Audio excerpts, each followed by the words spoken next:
इस्लामाबाद से हूँ। तो इस्लामाबाद में बहुत कम ड्रामाज बनते हैं, बहुत कम चीज़ें ऐसी होती हैं। तो एक मुझे कॉल आई कि जी एक यहाँ पे वो क्राइम सीरीज़ है, उसमें आपको एक रोल मिलेगा, आप करेंगी? मैंने कहा हाँ हाँ वो तो ज़रूर करूँगी। तो जब मैं गई, मैंने किया, तो जो वहाँ पे डायरेक्टर थे उन्होंने कहा आपने ये आप पहले आपने क्या किया? मैंने कहा नहीं, मेरा फ़र्स्ट टाइम था। मैंने कहा रियली, लग तो नहीं रहा कि फ़र्स्ट टाइम है। सब मुझे कह रहे नहीं नहीं झूठ है। मैंने कहा नहीं, मेरा सच में फ़र्स्ट टाइम था। सोशल मीडिया पे तो चलता रहता है, लेकिन कैमरा पे मैंने फ़र्स्ट टाइम किया है। और मुझे वो लाइट कैमरास वगैरह बिल्कुल समझ नहीं आते थे कि कहाँ से कैमरा आ रहा है, कहाँ से लाइट आ रहा है, मेकअप क्या करना है, क्योंकि मेरा वाकई फ़र्स्ट टाइम था। वो हो गया, बड़ा अच्छा हुआ, आ भी गया, तो बड़ा अच्छा था सब कुछ। एक दफ़ा मुझे दोबारा एक रोल मिला, और उसमें मैं अपने आप को इसलिए मिसफिट समझती थी कि उसमें बहुत लाउड होना था, और मेरी जितनी आवाज़ है जितनी है, मैं उतना लाउड हो नहीं सक रही थी। तो आई मीन टू से कि मैं वहाँ मिसफिट थी, लेकिन मैंने फिर भी स्क्रिप्ट याद की, पूरा दिन वेट किया अपने रोल का, सब कुछ करने के बाद एंड में मैंने कहा नेक्स्ट डे कल भी आना पड़ेगा।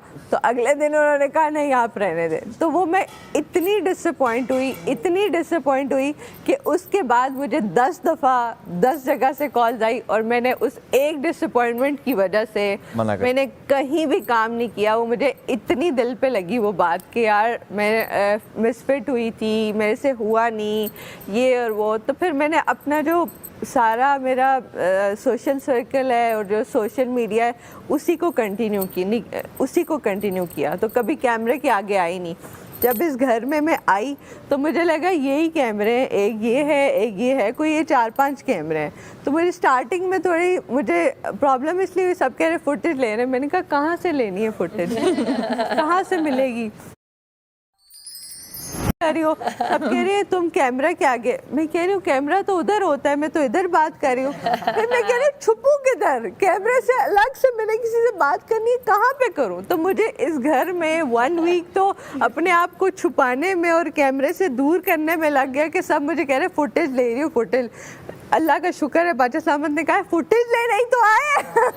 तो वो मेरा क्लियर हो गया। तो मेरे कहने का ये मतलब था कि अल्हम्दुलिल्लाह मुझे इतना अच्छा प्लेटफॉर्म मिला, और प्लेटफॉर्म के अलावा मुझे बहुत अच्छे लोग मिले जिनके साथ मैं हमेशा लाइफ टाइम कनेक्टेड रहूँगी। कोई अच्छा करे, कोई बुरा करे, कोई जो मर्जी करे, लेकिन मैं आप लोगों को नहीं छोड़ने वाली, ठीक है? जहाँ भी होंगे आप लोगों के साथ मैं हमेशा रहूँगी। ग्रुप बनाऊंगी, जब खफा होंगी लेफ्ट करूंगी, ब्लॉक करूंगी, फिर वापस फिर आप लोगों ने मुझे वापस डालना, फिर मैं दोबारा से आके तो अपना वो इमोजी भेजूंगी पीपिंग वाला। और इसके बाद जो प्रोजेक्ट्स मिले उनको हाँ कर देना। अब अल्लाह करे, अल्लाह खैर करे, इंशाल्लाह इसके बाद अच्छे प्रोजेक्ट्स आए और मेरे टाइप के आए तो मैं बड़ा खाना खराब है। हमारे घर वाले तो कहते हैं कि जाओ जाके एक्टिंग करो, लेकिन फिर एक्टिंग के लिए न्यू फेस भी चाहिए ना। तो हमारा तरह तरह का फेस है। कोई हमें अरबिक बोलते है, कोई हमें पठान बोलते है, तो कोई हमें सिंधी बलोच हमें कवला भी बोलता है। Thank you.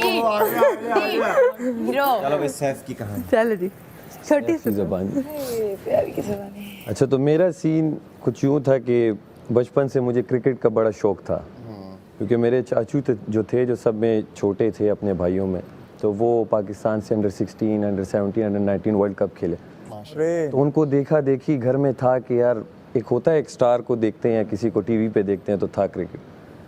तो क्रिकेट का मैं जहाँ भी कोई मैच हो रहे होते थे तो मैं उनसे कह के कि मुझे, जैसे बॉल पिकर होते हैं बाउंड्री के बाहर बैठे रहते हैं, तो सख्त गर्मी में कैप पहन के मैं बस बैठा रहता था, देखता था कि मैच हो रहा है और आए। तो काफ़ी स्टार्ट में इस तरह किया, और उसमें ऐसा भी होता था कि अक्सर आप जब बॉल कोई टीम में होते हैं तो आपका एक लंच टाइम होता है, क्योंकि टेस्ट मैच होता है सुबह से रात तक, शाम तक वो मैच चल रहा होता है।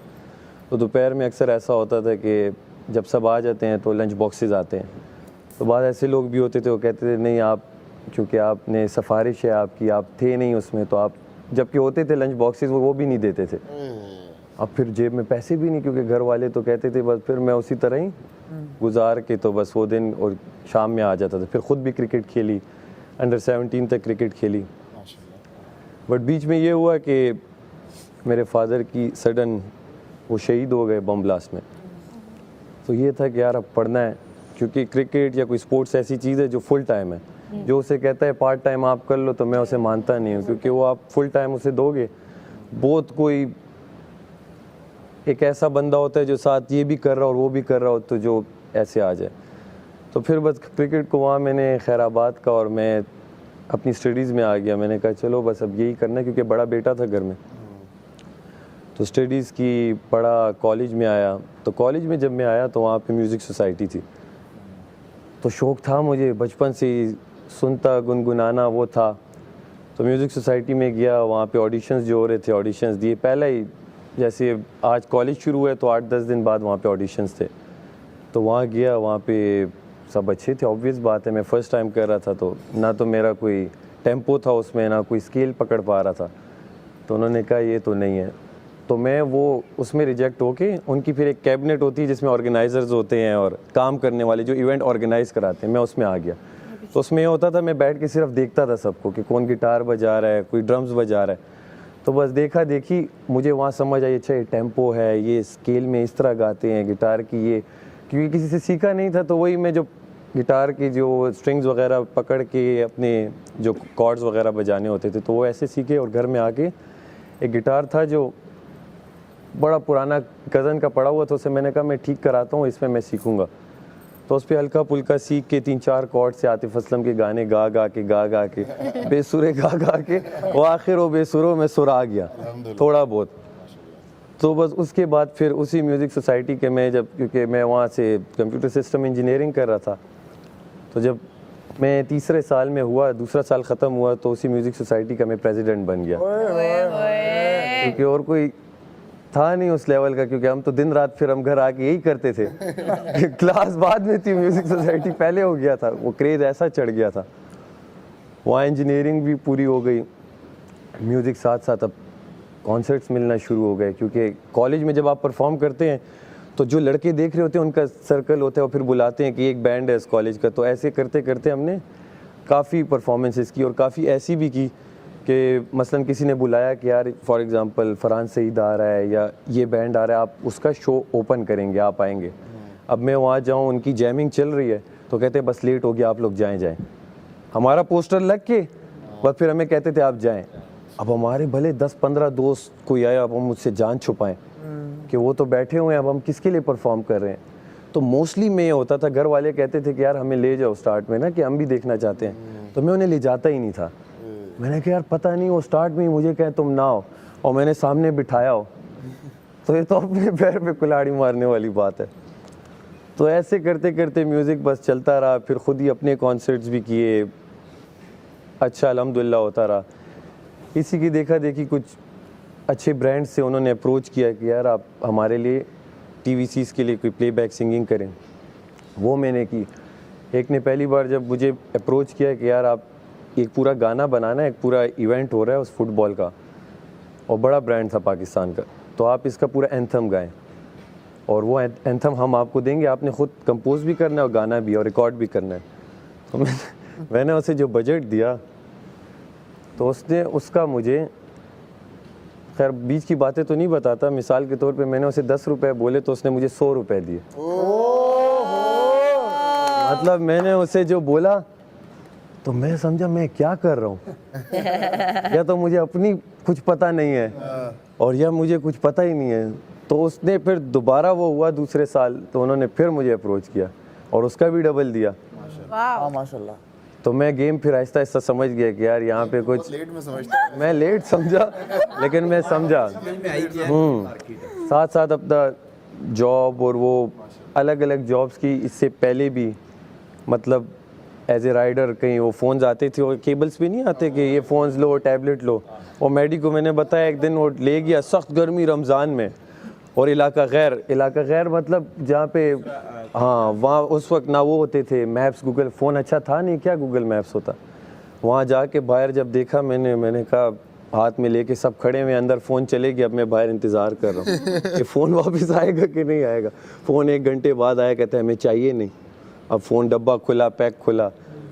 वहाँ 3-4 दिन मैंने किया, मैंने कहा यार ये तो मुझसे नहीं होता। खैर एक जानने वाला मुझे मिला, उसने कहा भाई आपको पता है घोड़े को क़यामत वाले दिन पता चलेगा कि उसमें कितनी ताकत थी, और वो किसी का टांगा बना हुआ है, किसी का घुड़सवार का घोड़ा बना हुआ है। वो कहते हैं आप उस रेस के घोड़े हो, आप ये क्या कर रहे हो। मैंने कहा बात सही है, मैं कर क्या रहा हूँ, लेकिन एट द एंड वही घर में बड़ा था तो जॉब तो करनी थी, क्योंकि म्यूज़िक क्या देता है, एक प्रोजेक्ट कर लिया तो अगला कब मिलेगा किसी को पता नहीं। तो साथ साथ मैंने जॉब भी की, जैसे सॉफ्टवेयर की अपनी किसी फर्म में, साथ साथ वो अभी तक चल रहा है, अल्हम्दुलिल्लाह। जहाँ भी होता है वेबसाइट बनाना, ये चीज़ें वो चल रही हैं। तो खैर जहाँ म्यूज़िक की बात आई, बीच में ऐसे भी प्रोजेक्ट हुए, बड़े नाम है पाकिस्तान के, मैंने उनके लिए इतना बड़ा TVC किया, उन्होंने कहा आप ये बस करके भेजें और आपको पेमेंट इतने दिन में हो जाएगी। उसके बाद मैंने कोई 40 मैसेजेस भी किए होंगे, कोई रिप्लाई नहीं। इंडस्ट्री अभी आएगा और उसमें ऐसे ऐसे एक्टर जो आजकल नामवर हैं, वो पश्तो का था एक्टर वहाँ के थे, ऐसी चीज़ें भी। बट अल्हम्दुलिल्लाह तमाशा में फिर जब हुआ, माशाल्लाह, मैंने एक ऐसी वीडियो बनाई और स्टोरी पे दे दी अपने कि यार इस बार पिशावर से भी कोई होना चाहिए। और मैं ऑडिशन का कुछ उस वक्त था भी नहीं, सिर्फ एक आया था तमाशा आ रहा है, वो किसी एक फ़ैन ने कहीं अपने उस पे लगा के और बादशाह सलामत तो इन सबको टैग की हुई थी। वो किसी एक फ़ैन को बादशाह सलामत का रिप्लाई आया कि इसे कहो कि पूरी अपनी वीडियो बनाए, अपनी एज और ये करके भेजे। अब वो फ़ैन मुझे पहली बार मैसेज करे और मैं उसे कहूँ कि यार ये मजाक कर रहा है, मैं क्या जाने दो इसे, जाने दो। फिर मैंने सोचा शायद क्या पता वीडियो तो मैंने बचा। अब बादशाह सलामत को मैं अपना ऑडिशन भेज रहा हूँ, बादशाह सलामत एक्सेप्ट ना करें मेरी रिक्वेस्ट। मैं कहूँ ये अब मैंने वापस उस बंदे को भेजा कि यार ये, अब वहाँ से मैसेज आया इसकी आवाज़ नहीं है। फिर दोबारा वीडियो बनाई, फिर उसकी आवाज़ की, तो फिर मुझे कॉल आई, मैं सोया हुआ था, कॉल आई मुझे, ओए मैंने कहा वाकई ये तो सच चल रहा है सब कुछ। ये ख्वाब नहीं है, तो सब कुछ सच चल रहा है। तो हकीकत में मैं आया, फिर उन्होंने कहा अपनी ऑडिशन दोबारा सही से भेजें, वो मैंने भेजी, आपका इंटरव्यू होगा 2 हफ्ते बाद।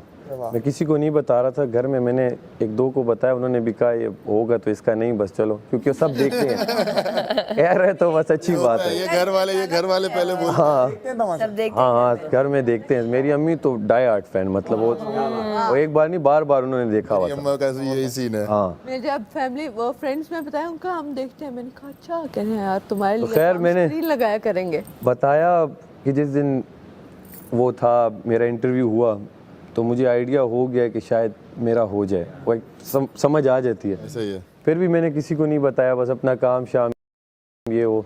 तो जब फाइनल कॉल आई, बस घर में बताया, सब बहुत खुश थे, माशाल्लाह। और एक बहुत बड़ी अपॉर्चुनिटी, क्योंकि पेशावर में, और फिर मैं पेशावर में जिस जगह से हूँ वो भी एक छोटा सा इलाका है, और अब वो बहुत बड़ा हो चुका होगा माशाल्लाह से वो इलाका। इंशाल्लाह वो तो जब जाएंगे, वो जो अक्सर मजाक उड़ाती है माहम, तो वही बात है कि किसी की नफरत का बहाना बन गया हूँ। गाओ गाओ, आज अच्छे लग रहे हो, गाओ। आज होना चाहिए।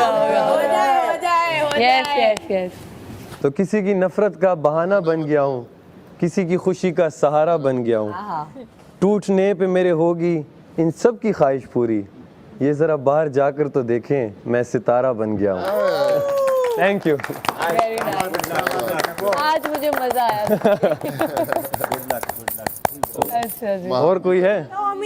उम्मी यार काशिफ भाई क्यों है?